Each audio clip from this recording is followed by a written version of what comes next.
अस्सलाम वालेकुम, मैं गुलजार अहमद। आप देख रहे हैं जी हम ऑथेंटिक रिएक्शन यूट्यूब चैनल। आपका हमारे इस चैनल पर दिल की तरह से वेलकम। अगर आप देखना चाहते हैं इस तरह रिएक्शन वीडियोस तो हमारे चैनल जरूर सब्सक्राइब करें। तो चलते हैं जी आज की वीडियो में। अब आज की वीडियो रुखसार भाई बहुत बेहतरीन वीडियो जो है, हमने कल भी बहस की थी कि हमारे जो पाकिस्तानी छोड़कर जा रहे हैं, पाकिस्तान को छोड़कर जा रहे हैं, और एक भाई हमारा ऑस्ट्रेलिया में है, तो वो बात कर रहा है कि पहले देखते हैं वीडियो के पाकिस्तानी के रिलेटेड कितने छोड़कर गए हैं।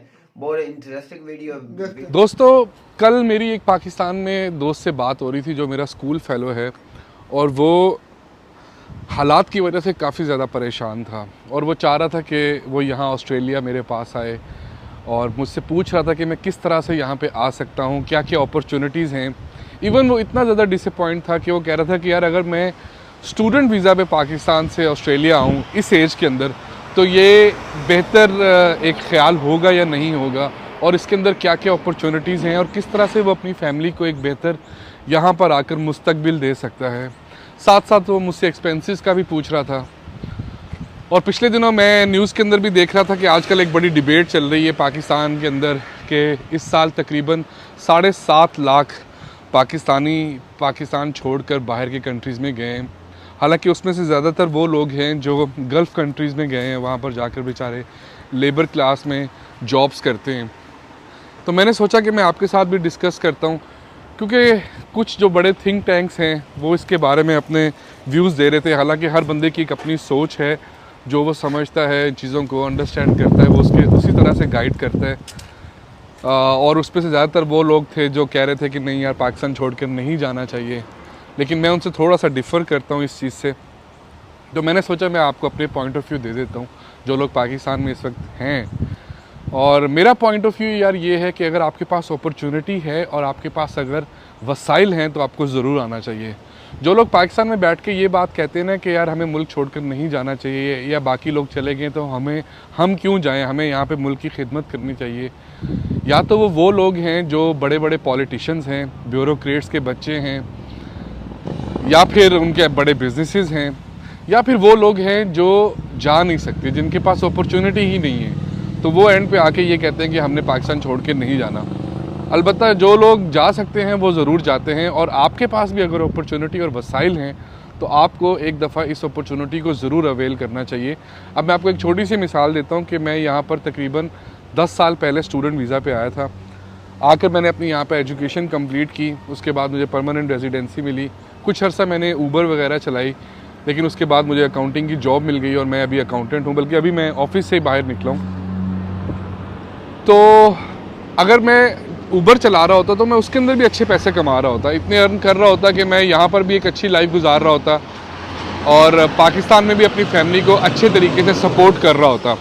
अब यहाँ पर लेट्स सपोज मैं आपको एक छोटी सी मिसाल और देता हूँ कि ये सामने जो है ना, ये टोल की कंपनी है और ये ट्रकिंग की कंपनी है, बड़ी फेमस कंपनी है ऑस्ट्रेलिया के अंदर। तो जो यहाँ पर ट्रक चलाते हैं ना, वो शायद हम लोगों से भी ज़्यादा अर्न करते हैं, बल्कि शायद नहीं, हकीकतन वो हमसे ज़्यादा अर्न करते हैं। और मैंने भी 2-3 दफ़ा सोचा है इसके बारे में। हालांकि मेरे पास ट्रक का लाइसेंस भी है, जितनी उनकी अर्निंग है माशाल्लाह, और जो हालात हैं यहाँ पर जॉब्स के और जो स्टेबिलिटी है, वो आप यहाँ से अंदाज़ा लगाएं कि अभी ऑस्ट्रेलिया के अंदर इनको इतने ज़्यादा लोग चाहिए कि ये ख़ुद परेशान हो चुके हैं कि हम इतने ज़्यादा वर्क फोर्स कहाँ से लेके आएँ। जॉब्स इतनी हैं यहाँ पे कि ये लोग मजबूर हो चुके हैं कि बाहर से लोगों को यहाँ पर बुलाएं। उसके अंदर स्किल्ड वर्कर्स भी हैं, उसके अंदर लेबर क्लास के अंदर लोग भी हैं, और अभी रिसेंटली जिस तरह से यहाँ पर लोगों को परमानेंट रेजिडेंसीज मिल रही हैं, वो एक अलग ही बात है। उसके ऊपर मैं फिर कभी वीडियो बनाऊँगा और आपको बताऊँगा कि किस तरह से यहाँ पर लोगों को परमानेंट रेजिडेंसीज इस वक्त बांटी जा रही हैं। हालाँकि आज से 6 महीने पहले जो लोग बेचारे 5-5, 6-6 साल से यहाँ पर रह रहे थे, उनको परमानेंट रेजिडेंसीज नहीं मिल रही थी। लेकिन इस दफ़ा गवर्नमेंट ने जो परमानेंट रेजिडेंसी है, वो जिस तरह कहते हैं ना कि बांटना, वो बांटी है लोगों के अंदर, ताकि लोग यहाँ पर काम करें, यहीं का होके रहें, और फिर वो गवर्नमेंट की हेल्प करें। ये हालात हैं। कनाडा की एक छोटी सी मिसाल देता हूँ, उनको 1.5 मिलियन लोग चाहिए अगले 5 सालों में। शायद 2027 या 2028 तक उनको ये वर्क फोर्स वहाँ पर चाहिए। ऑस्ट्रेलिया के अंदर इन्होंने बोला है कि हमें अगले 3 साल में 6 लाख बंदा चाहिए, और वो 6 लाख बंदा जो है वो प्रोफेशनल भी है और उसके अंदर अनप्रोफेशनल लोग भी हैं। तो ये जॉब्स की हालात हैं। स्टेबिलिटी की मैं बात करूं तो ये कंट्रीज़ वैसे इतने स्टेबल हैं कि यहाँ पर आपको किसी किस्म की परेशान होने की ज़रूरत ही नहीं होती, चाहे आप कोई भी जॉब कर रहे हो। अब जो बात आ जाती है ना वापस उसी चीज़ के ऊपर कि क्या पाकिस्तान छोड़कर आना चाहिए या नहीं आना चाहिए, या उसकी जो जिम्मेदारी है वो सिर्फ हम लोगों की है, तो यार मुझे ऐसा लगता है कि ये सिर्फ आम लोगों की जिम्मेदारी नहीं है, ये सब उन लोगों की जिम्मेदारी थी जिन्होंने इस मुल्क को बिगाड़ा है और जिन्होंने इस मुल्क को अब बैंकरप्सी के दहाने पर लाकर खड़ा कर दिए। ये सब तो डुअल नेशनल हैं, इनके बच्चे भी डुअल नेशनल हैं। जब भी कोई बात होती है ये मुल्क छोड़कर चले जाते हैं, इवन अपना इलाज भी बाहर से करवाते हैं, और जो रिस्पॉन्सिबिलिटी की बात आती है वो सिर्फ हमारे कंधों पे आ जाती है। तो यार आप इस तरह से मत सोचें। आप अगर आना चाह रहे हैं या आ सकते हैं तो ज़रूर आएँ, और अगर पेरेंट्स ये चीज़ देख रहे हैं तो मैं आपको ये ज़रूर मशवरा दूंगा कि आप अपनी फैमिली में से अपने एक बच्चे को तो ज़रूर बाहर भेजें, क्योंकि मैंने यहाँ पर देखा है यार, लोग यहाँ पर आकर कमाते हैं और वो अर्न करके फिर at the end of the day हम सब पाकिस्तान ही पैसे वापस भेजते हैं, अपनी मोस्टली इन्वेस्टमेंट्स वहीं पे करते हैं। तो वो जो एक बच्चा यहाँ पर आता है ना, वो फिर अपनी पूरी फैमिली को लिफ्ट करता है ऊपर, वो पूरी फैमिली का स्टैंडर्ड जो है लाइफ का वो बेहतर करता है, ना कि अपनी फैमिली का बल्कि रिश्तेदारों का भी करते हैं। और लास्ट में मैं आपसे ये कहूँगा कि यहाँ पर आने का सिर्फ एक स्टूडेंट वीज़ा ही तरीका नहीं होता, और भी बहुत सारे तरीके होते हैं। अगर आपके पास वर्क एक्सपीरियंस है और डिग्री है तो आप स्पॉन्सरशिप लेके भी आ सकते हैं। और चलें उसके बारे में मैं आपको अपनी अगली 1-2 वीडियोस के अंदर बताऊंगा, समझाने की कोशिश करूंगा कि किस किस तरह से आ सकते हैं। But right now this is the best opportunity to go in Australia और कनाडा, और आप ज़रूर आइए। आप आएंगे तो शायद, और नहीं तो मुल्क के हालात आप जो रेमिटेंसीज हैं भेज के वो उस तरह से ही थोड़े बहुत बेहतर कर सकें, क्योंकि आजकल तो डॉलर्स ही नहीं मिल रहे ना वहाँ पे, और अगर वहाँ पे रहेंगे तो बहुत मुश्किल हालात आपके लिए रहेंगे और आपकी फैमिली के लिए भी रहेंगे। बाकी जो आपके माइंड में है, जो आप समझते हैं, इस चीज़ से इख्तलाफ करते हैं या नहीं करते हैं, वो कमेंट सेक्शन में ज़रूर बताइएगा। अपना ढेर सारा ख्याल रखिएगा। Till that, thank you so much. Peace.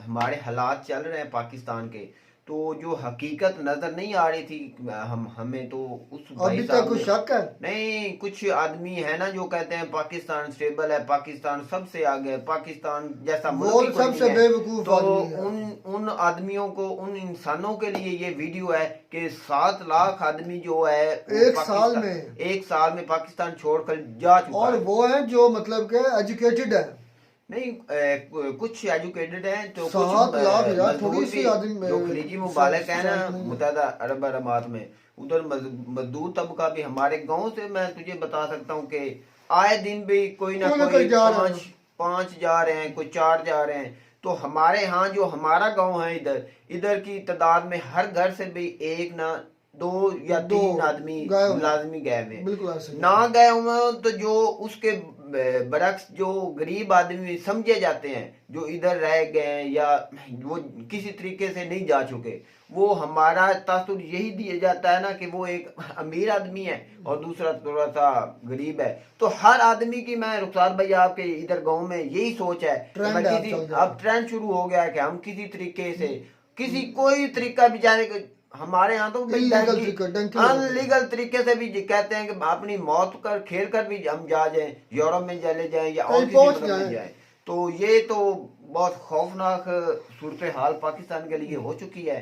तो असल में ना ऑस्ट्रेलिया में तो वो बात कर रहे थे 6 लाख वैकेंसियां उन्होंने खोली हैं, तो ये बड़ी अपॉर्चुनिटी है जो पढ़ा लिखा तबका है उसको जाना चाहिए, इसमें तो कोई पढ़ा लिखा तबका भी और साथ साथ जो कोई एक्सपीरियंस है जिसका किसी भी मतलब एक्सपर्ट है किस चीज में, सब मतलब कि वो अगर इलेक्ट्रॉनिक्स से रिलेटेड एक्सपर्ट है, वो इलेक्ट्रीशियन है, प्लम्बर है, कोई भी अगर वो एक्सपर्ट है और उसके पास गवर्नमेंट का एक समझ लें कि एक डिग्री है, उसके पास गवर्नमेंट की सनद है, तो उसको ये अपॉर्चुनिटी है वो अवेल करनी चाहिए। और पाकिस्तान इस वक्त मेरे ख्याल में अगर देखा जाए, अगर थोड़ी बहुत सपोर्ट जो दे रहा है ना, अमेरिका दे रहा है या कोई वर्ल्ड बैंक दे रहा है, उसके बाद जो ज्यादातर से पाकिस्तान खड़ा है ना, इकोनॉमी खड़ी है, जो डॉलर पाकिस्तान में आ रहा है, वो उसकी जो अवाम बैरले मुल्क में मजदूरी कर रही है, जैसी इसी तरह की नौकरी कर रही है, वो रिटर्न अपने प्यारों के लिए दे रहे हैं, जिसकी वजह से थोड़ा बहुत चल रहा है। तो ये इकोनॉमी इससे स्ट्रांग हो सकती है पाकिस्तान की, ये मजाक नहीं होगा। हाँ, नहीं यार, नहीं हो सकता यार, हमारे मुल्क के लिए एक मजाक नहीं है कि आपकी जो इकोनॉमी है, जो बाहर की कंट्री में हमारे मजदूर तबका है, वो देंगे तो आपकी इकोनॉमी चलेगी। यार वो भी हमें तो गवर्नमेंट का हिस्सा होता है, ये बात नहीं। असली बात ये कि आपकी इकोनॉमी फिलहाल अगर देखा जाए तो ऑफिशियली डिक्लेयर नहीं हुआ, लेकिन मैं अगर जो देख रहा हूँ ना, क्योंकि 3 अरब तो वो हैं जो सऊदी अरब ने हमें हमारे खजाने में रखे हुए हैं, और बाकी 2-3 अरब जो हैं वो चाइना के हैं। हमारा जो अपना इस वक्त जो हमारे पास है वो 0.5 या 0.5 से भी कम डॉलर का जो ना $1 मिलियन का हमारे पास रिजर्व रह गया है। बाकी सारा कुछ मतलब कि ना वो ऐसे डॉलर्स हैं जो सऊदी अरब ने हमें दिए हुए हैं जो हम यूज़ नहीं कर सकते। वो सिर्फ एक समझ है कि उन्होंने एक आर्टिफिशियल तौर पर हमें सपोर्ट दी हुई है, वो हम यूज़ नहीं कर सकते। तो इस मुल्क को छोड़ना ही बेहतर है, हमारा तो छोड़ देना चाहिए भाई, जब आपके पास कोई अपॉर्चुनिटीज नहीं है।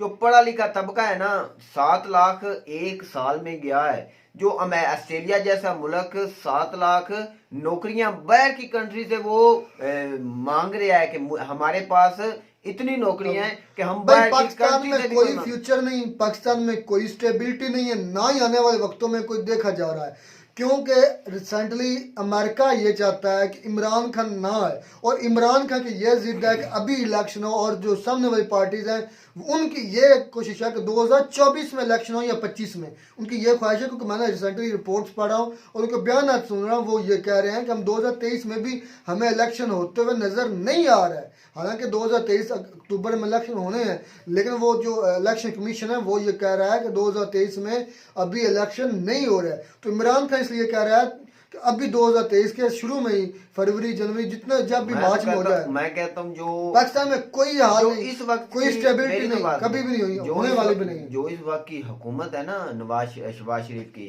उसका यही प्लान है कि किसी तरीके से कोई दंगे हो जाए, कोई ऐसा पाकिस्तान तबाह हो जाए, हम ना हुकूमत से निकले। और यार इनके बच्चे जो है वो ब्रूने मुल्क बैठे हैं, इनके जो अपने वो सारे ड्यूल के ड्यूल जितने भी देख रहे, ब्यूरोक्रेट बड़े से बड़ा देख रहे हैं, बड़े से बड़ा चीफ जस्टिस देख रहे हैं, जितने हमारे आर्मी चीफ, मेरी तो बात खत्म हो जाए, जो हमारा मुहाफिज होता है आर्मी चीफ, वो रिटायर होने के बाद कहाँ जाता है, मुझे ये बताया। उनके बच्चे किधर है? सबके बच्चे कहाँ? सब कर देख लें, रिकॉर्ड देख लें, हमारे जितने हाई कोर्ट है, सुप्रीम कोर्ट है, उनके जितने भी जजेस हैं, उनके बच्चों की रिकॉर्ड देख लें। उसके बाद आर्मी चीफ के जितने लेफ्टिनेंट जनरल मेजर है, उनके बच्चों के रिकॉर्ड देख लें। उसके बाद ब्यूरोक्रेट्स जितना भी है, ACDC जितने भी उनके बच्चों के रिकॉर्ड देखें, और उनके अपने रिकॉर्ड देखें, सारे के सारे ड्यूल नेचर हैं। वो हमें समझते हैं कीड़े मकोड़े, और उधर से अमेरिका से लेते हैं पैसे, और अमेरिका के लिहाज से होते हैं हमारी अदालतों में फैसले, अमेरिका के लिहाज से हमारे बेंचेस बनते हैं, जो सुप्रीम कोर्ट, हाई कोर्ट, और हमारी जो अफवाज है वो उनकी कठपुतली है, उनको पैसे मिलते हैं, वो अपने मुल्क में खुद ब खुद दंगे करवाते हैं, खुद ब खुद ही माहौल खराब करते हैं, और कहते हैं हम दहशतगर्दी कंट्रोल। ये जो अब मुझे बातें समझ आ रही मंजूर पश्तीन की, मंजूर पश्तीन बिल्कुल ठीक बोलता है। उसने कहा कि ये हमारे अपने ही मुहाफिज, हमारे गद्दार है, क्योंकि हमारे अपने दंगे करवाते हैं, फिर कहते हैं कि हमारे मुल्क में दहशतगर्दी हो रही है, हमें पैसे दो, और वो एड के पैसे लेते हैं, और ब्रूने मुल्क जजीरे लेते हैं, होटल लेते हैं, और ये निज़ाम चलता रहता है और चलता रहेगा जब तक ये उनके हाथों में निज़ाम है। और इमरान खान इस निज़ाम में समझ कि एक अल्लाह ऐसी कोई मखलूक आ गई, उनके लिए उनको बर्दाश्त करना ये रुखसार भाई दर्द बन गया है। रुखसार भाई, मैं नहीं कहता कि इमरान खान साहब को कभी भी ये नहीं आने देंगे, नहीं आने कभी भी नहीं। तो हमारा यही फ्यूचर छोड़ के देना चाहिए। मैं भी ये चाहता हूँ पाकिस्तान छोड़, मैं तो ये कहता हूँ कि मेरा भी कभी बस चले तो मैं भी इस मुल्क को छोड़ जाऊँ। जो भी हमारा तबका, मैं अपने गाँव से पहले मिसाल दूंगा कि हमारा हर जो लड़का है वो यही चाहता है, वो ही कहता है किसी तरीके से अपनी जान पर भी खेल करना, डेंगी लगा कर हालात नहीं है गुजारा। तो बिल्कुल मेरा भी हम भी ये चाहते हैं कि पाकिस्तान जो हालात चल रहे हैं इसके मुताबिक हमें छोड़ देना चाहिए। ये कभी भी सुधरने वाले नहीं है, क्योंकि अभी हम खुद नहीं सुधरे। तो नहीं करते हैं, आपको हमारी वीडियो अच्छी लगी होगी, अगर वीडियो अच्छी लगी हो तो हमारे चैनल जरूर सब्सक्राइब करें। मिलता है नई वीडियो में किसी नए टॉपिक के साथ, आप तक दीजिए इजाजत, अल्लाह हाफिज़।